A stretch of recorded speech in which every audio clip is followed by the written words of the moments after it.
Good afternoon, everybody. I'm Dr. Salwa Alhemyadi from Military Hospital from Riyadh. I'm a adult nephrology fellow.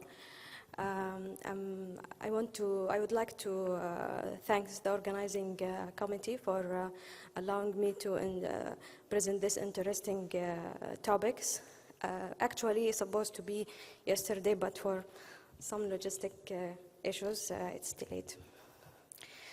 So my topic is today about the prevalence of Fabry disease among the hemodialysis patients in Saudi Arabia. So, okay.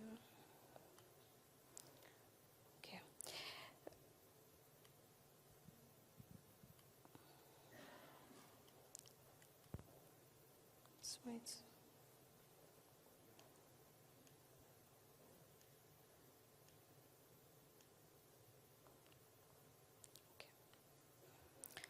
Okay, Fabry disease is an X-linked disorder caused by deficiency in enzyme alpha-galactosidase A.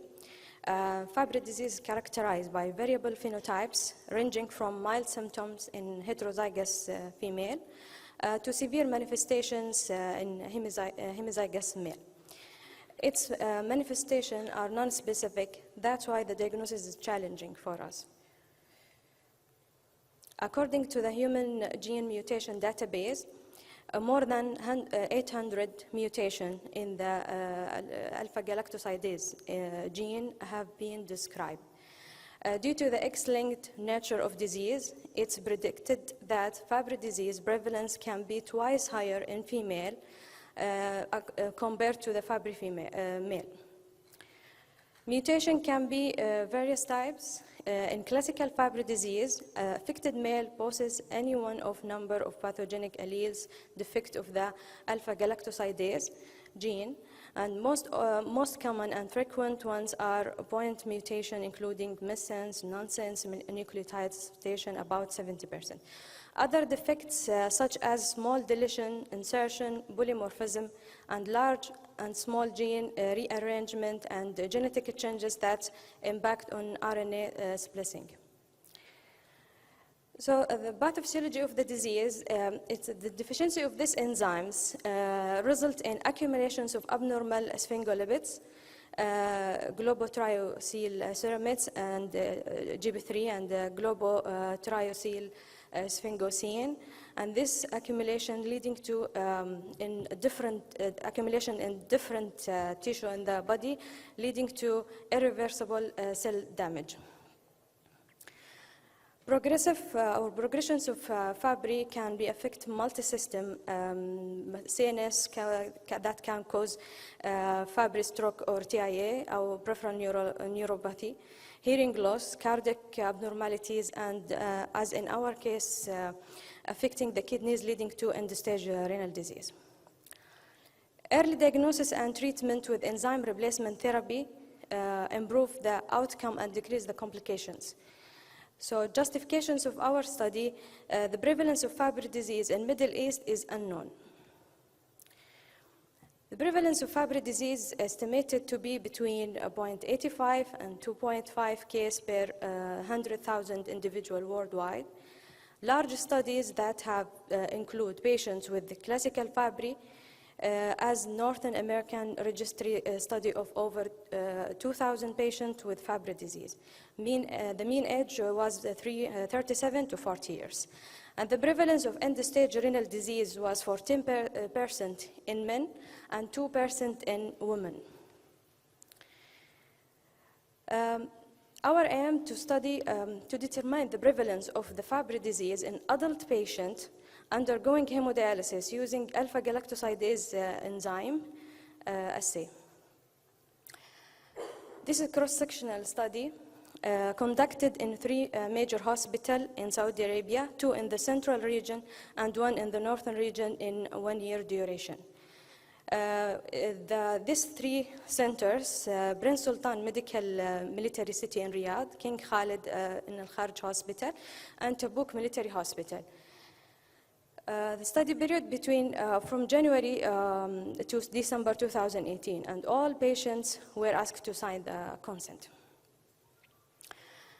We include all adult patients more than 18 years attending the dialysis unit in the 3 hospitals and with end-stage renal disease on maintenance hemodialysis.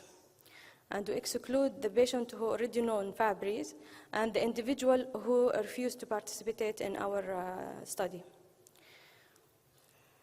Regarding the diagnosis of Fabry, the first we have to do the level, enzyme level, first for our screening.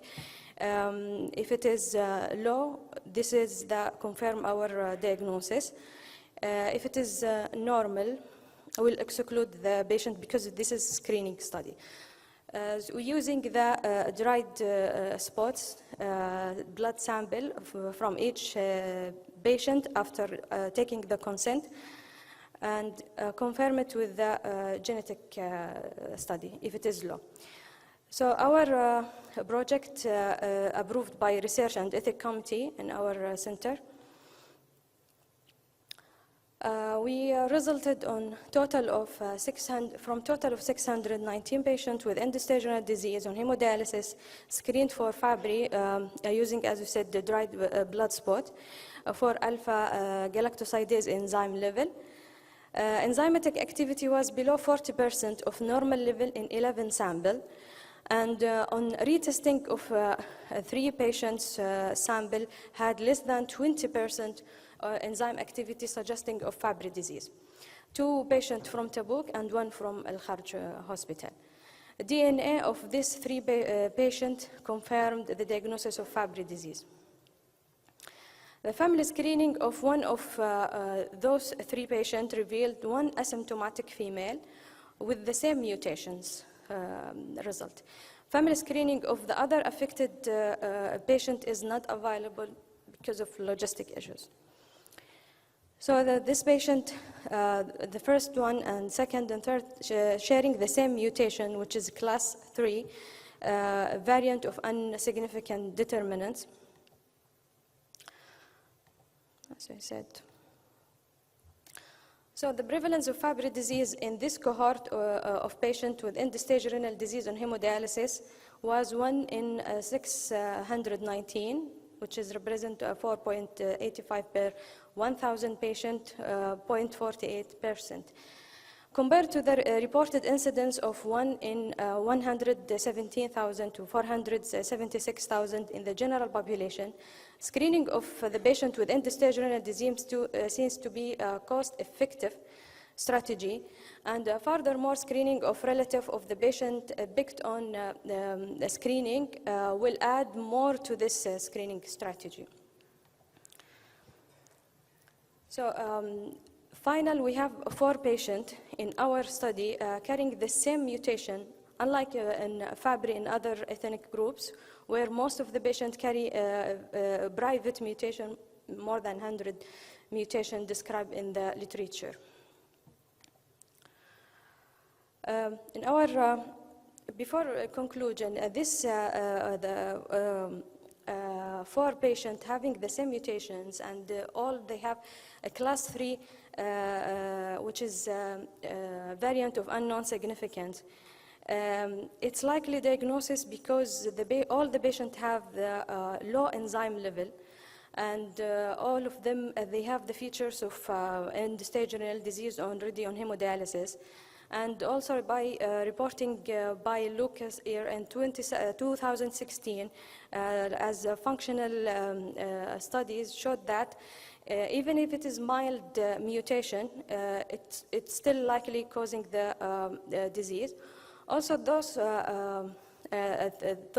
3 patients, they are unrelated to each other, but they have the same mutation, and which is low allele in frequency in our in general population.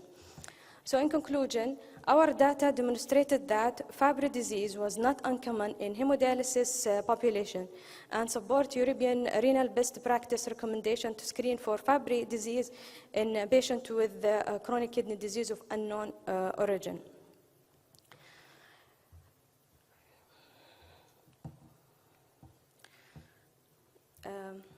This is my reference. And at the end, I want to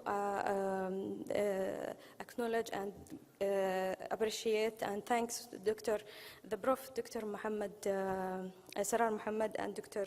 Ma'moon Al-Awad for supporting me in this study and all team work.